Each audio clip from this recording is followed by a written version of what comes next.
Have you ever told yourself, this time, I'll study early, I'll finally stay consistent? You plan the perfect schedule, buy new pens, clear your desk, but a week later, you're right back to scrolling on your phone, promising to start tomorrow. We've all been there.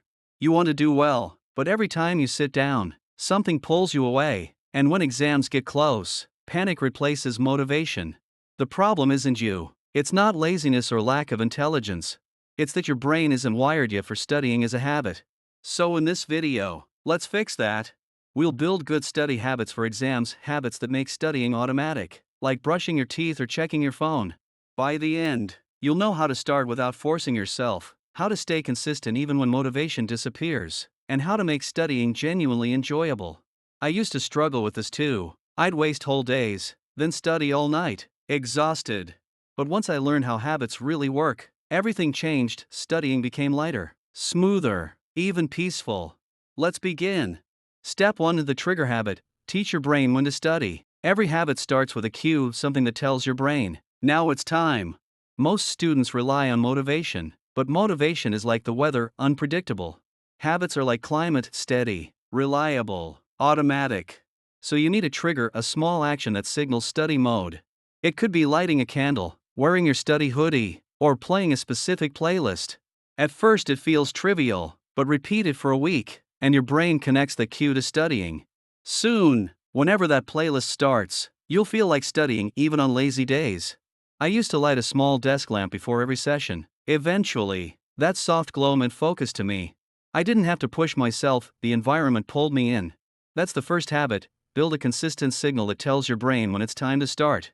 Step 2: the 2-block rule: consistency over endurance. Most students try to build habits by studying for long hours and then quit after 2 days. The truth is, your brain builds consistency through repetition, not exhaustion. So instead of marathon sessions, set 2 short, fixed study blocks each day. For example, 1 in the morning, 1 in the evening, each around 45 minutes to an hour. The exact timing doesn't matter, the regularity does. When you study at the same times daily, your brain learns the rhythm. Think of it like brushing your teeth: short, routine, automatic. 1 hour daily beats 10 hours once a week.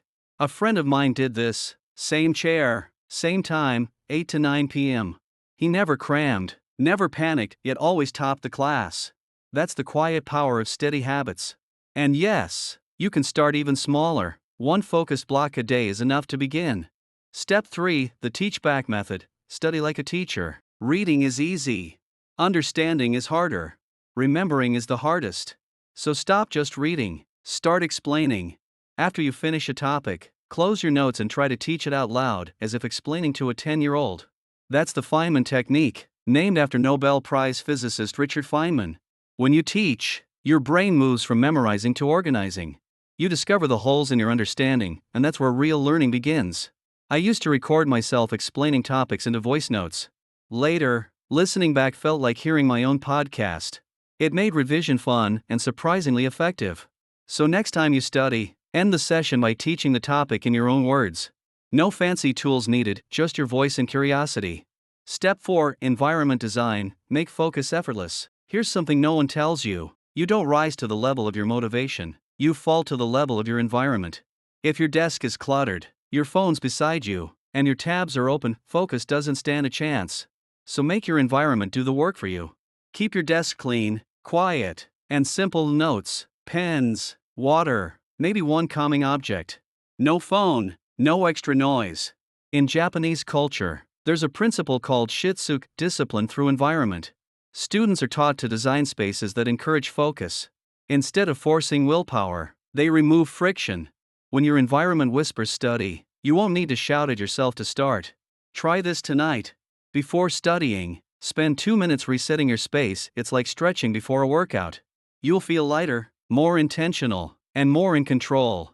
Step 5: the reward loop: make your brain enjoy the process. Most people think discipline means no reward. But the brain doesn't work on punishment, it runs on rewards. Every time you finish a focused study block, give yourself a small treat. A snack, a walk, a stretch, a short video, something brief and pleasant. That tiny reward releases dopamine, the same chemical social media uses to keep you hooked. The difference? Now you're hacking that system for your own success. Here's how the loop works. Cue, action, reward.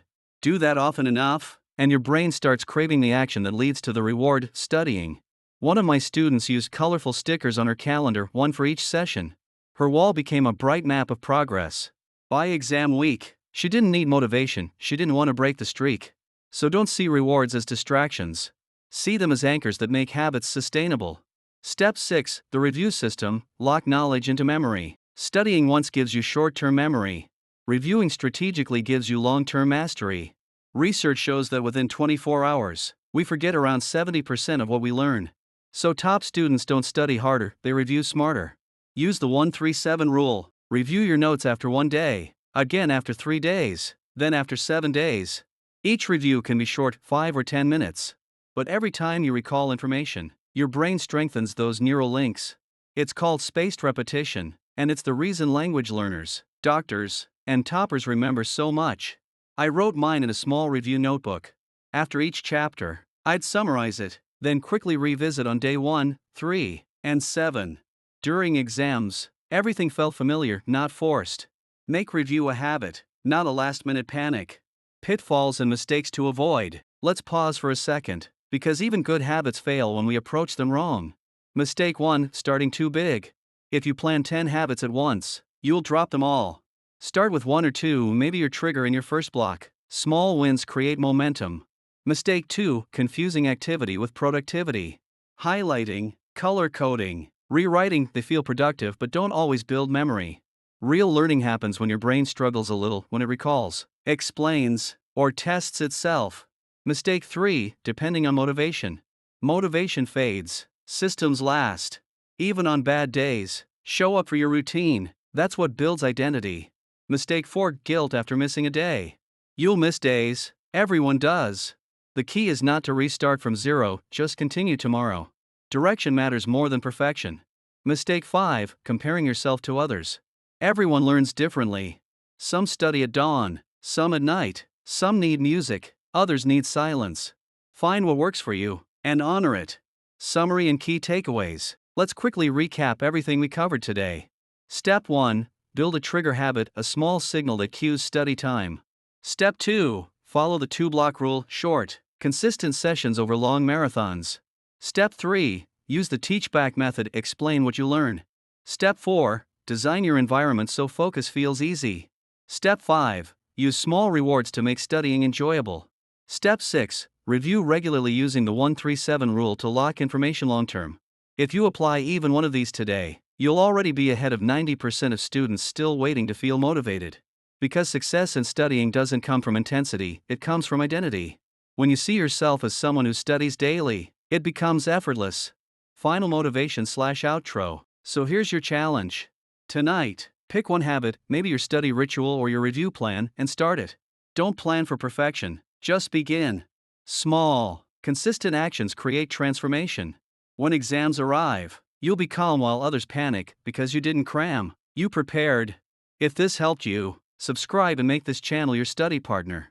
Each week, we'll build habits, discipline, and clarity step by step.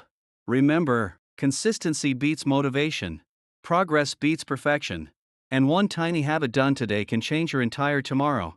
You've got this. Now, let's make studying simple again.